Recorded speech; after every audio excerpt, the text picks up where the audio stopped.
రాకాలోకంకి స్వాగతం. ఈ కంటెంట్ మీకు నచ్చినట్టయితే లైక్ చేయండి, మీ బంధుమిత్రులకు షేర్ చేయండి. ఇప్పటి వరకు సబ్స్క్రైబ్ చేసుకోకపోతే సబ్స్క్రైబ్ బటన్ని నొక్కండి, అదేవిధంగా బెల్ ఐకాన్ని కూడా తప్పనిసరిగా నొక్కండి. జై హింద్ మిత్రులారా. యునైటెడ్ అరబ్ ఎమిరేట్స్ ప్రస్తుతము గల్ఫ్ యుద్ధంలో ఉన్నటువంటి ఇరాన్తో పోరాడుతున్నటువంటి అమెరికాకి స్థావరాలను ఇచ్చినటువంటి యుఏఈ ఒక పెద్ద డిసిషన్ తీసుకుంది, ఒక పెద్ద నిర్ణయం తీసుకుంది. ఆ నిర్ణయం ఏంటంటే తమ దేశంలో ఉన్నటువంటి పాకిస్తానీల్ని భారీ సంఖ్యలో వెనక్కి పంపించేస్తోంది. అసలు ముందు పాకిస్తానీల్ని అరెస్ట్ చేస్తోంది.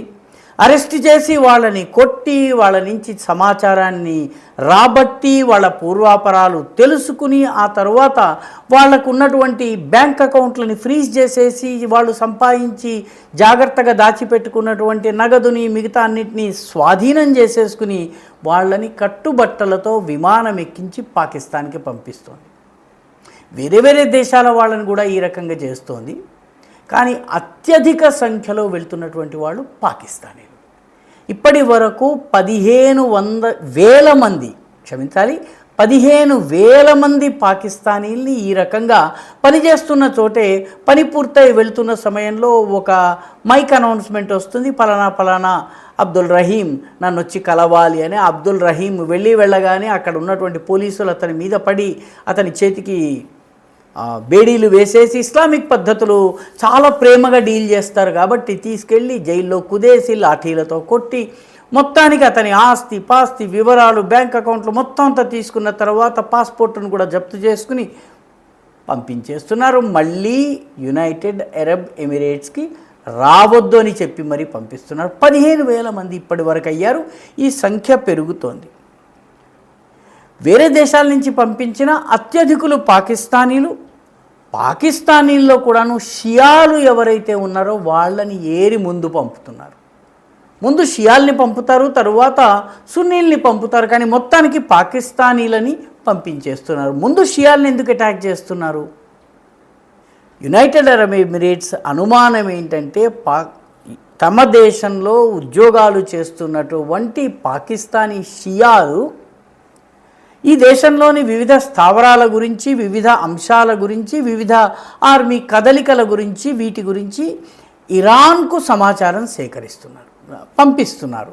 ఇరాన్ ఈ సమాచారాన్ని ఉపయోగించుకుని అమెరికా స్థావరాలు ఉన్నందుకు ఖతర్ పైన దాడి చేసింది, కువైట్ పైన దాడి చేసింది, అదేవిధంగా సౌదీ పైన దాడి చేసింది, వేరే వేరే దేశాలపైన దాడి చేసింది, యుఏఈ పైన కూడా దాడి చేసింది. అయితే యుఏఈ పైన అమెరికన్ స్థావరాలు మాత్రమే కాదు, ఆయిల్ ఫీల్డ్స్, దుబాయ్ వంటి పట్టణాలు, అనేక కమర్షియల్ వెంచర్స్, వీటిని కూడా పూర్తిగా నుజ్జు చేసేసింది.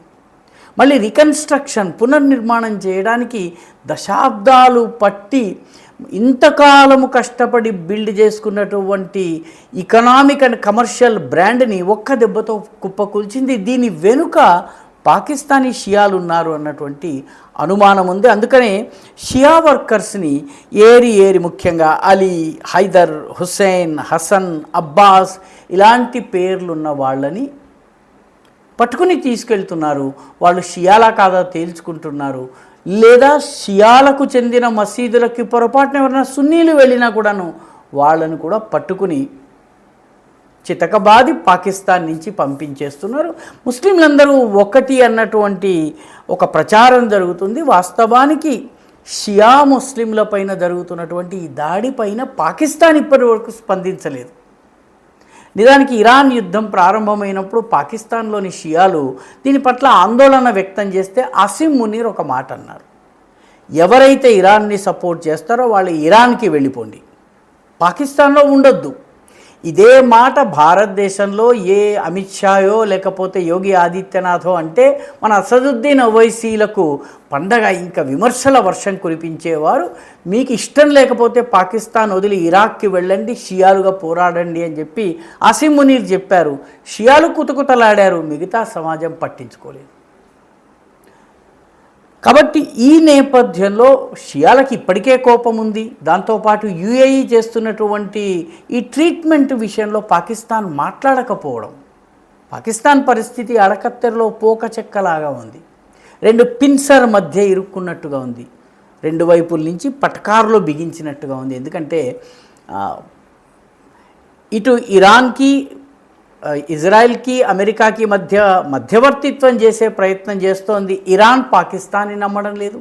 పాకిస్తాన్లోని షియాలు పాకిస్తాన్ ప్రభుత్వం యొక్క నిజాయితీని శంకిస్తున్నారు. పాకిస్తానీ షియాలు వేరే దేశాల్లో ఉంటే ఆ దేశాలలో కూడా వాళ్ళ పట్ల అనుమానంతో వ్యవహరించడం జరుగుతోంది. ఇప్పటికే పాకిస్తాన్ మీద ఉన్న కోపంతో యునైటెడ్ అరబ్ ఎమిరేట్స్ తాము ఇచ్చినటువంటి అప్పు $3.5 బిలియన్ తిరిగి ఇచ్చేయమని చెప్పి అడిగింది. దీనిలో ఒక విడత, ఒక కిస్త్ ఇప్పటికే చెల్లించారు. ఒక కిస్తు చెల్లించడం జరిగింది, ఒక వాయిదా చెల్లించడం జరిగింది. మిగతా వాయిదాల కోసము అప్పు తీసుకుని అప్పు చెల్లించేటటువంటి ప్రయత్నాల్లో పాకిస్తాన్ ఉంది. ఇది ఉండగా ఇప్పుడు ఈ 15,000 మంది యావదాస్తిని కోల్పోయి బ్యాంక్ అకౌంట్లు ఫ్రీజ్ అయి ఖాళీ చేతులతో వచ్చి దేశంలో దిగుతున్నారు. వీళ్ళలో ఉన్నటువంటి అసంతృప్తి, వీళ్ళ కుటుంబాల్లో ఉన్న అసంతృప్తి, వీళ్ళ బంధువర్గంలో పెరిగేటటువంటి అసంతృప్తిని ఎలా ట్యాకిల్ చేయాలో పాకిస్తాన్కి తెలియడం లేదు. నిజానికి ఈ రకంగా పెద్ద సంఖ్యలో రావడము, యుఏఈ పాకిస్తాన్ని నమ్మడం లేదు, పాకిస్తానీ షియాల్ని నమ్మడం లేదు. అసలు అరబ్బు దేశాలు చాలా పాకిస్తాన్కి చెందినటువంటి ప్రజల్ని మాకు ఉద్యోగాల కోసం వద్దని వాళ్ళ కోటాని తగ్గిస్తున్నారు. ఎందుకంటే వచ్చిన తర్వాత నేరపూరిత కార్యకలాపాల్లోనూ భిక్షాటనలోనూ, అంటే ఈ మసీదులు ఏవైతే ఉంటాయో వాటి ముందు నిలబడి అయ్యా బాబు $1, ఒక దినారో, ఒక దిర్హమో, ఒక రియాలో వెయ్యండి అని చెప్పి అడుక్కుని తినేవాళ్ళు. అడుక్కుని తినేందుకు సాధ్యం కాకపోతే కత్తి తీసి వసూలు చేసుకునేవాళ్ళు. ఈ రకమైన నేరపూరిత కార్యకలాపాల్లో ఎక్కువగా ఉన్నారు. టర్కీలో ఇప్పటికే పాకిస్తానీల్ని ఏరి ప్రజలు తన్ని పంపించారు. ఎందుకంటే టర్కిష్ అమ్మాయిల గురించి వాళ్ళకి హిజాబ్ గురించి పాఠాలు చెప్పబోయారు. టర్కిష్ అమ్మాయిలు తిరగబడ్డారు, టర్కిష్ సమాజం కూడా తిరగబడింది. ఇప్పుడు ముందైతే షియాలపైన దాడి జరుగుతోంది, సున్నీలు ఆనందంగా చూస్తున్నారు. కానీ రేపటికి పాకిస్తానీలందరినీ పంపేటటువంటి పరిస్థితి రావచ్చు. ఎందుకంటే గల్ఫ్ యుద్ధంలో పాకిస్తాన్ 2 నాల్కల ధోరణిని అవలంబిస్తుంది. ఒకవైపు యుఏఈ తోటి సైన్యాన్ని పంపించింది, మరొక వైపు సౌదీ అరేబియా తోటి యుద్ధ మిలిటరీ ఒప్పందం చేసుకుంది, మూడో వైపు గాజాలో స్టెబిలైజేషన్లో పాల్గొనేందుకు తన సైన్యాన్ని పంపిస్తోంది. ఇటు ఇరాన్ తోటి చర్చలు జరుపుతోంది, ఇరాన్కి ఆయుధాలు సరఫరా చేస్తోంది, సమాచారం ఇస్తుంది. అట్ ది సేమ్ టైం అమెరికాకి తొత్తుగా వ్యవహరిస్తోంది. ఒకేసారి అందరికీ కన్ను గీటితే ఎవరూ పట్టించుకోరు. ప్రస్తుతం పాకిస్తాన్కి జరుగుతున్నది ఇదే.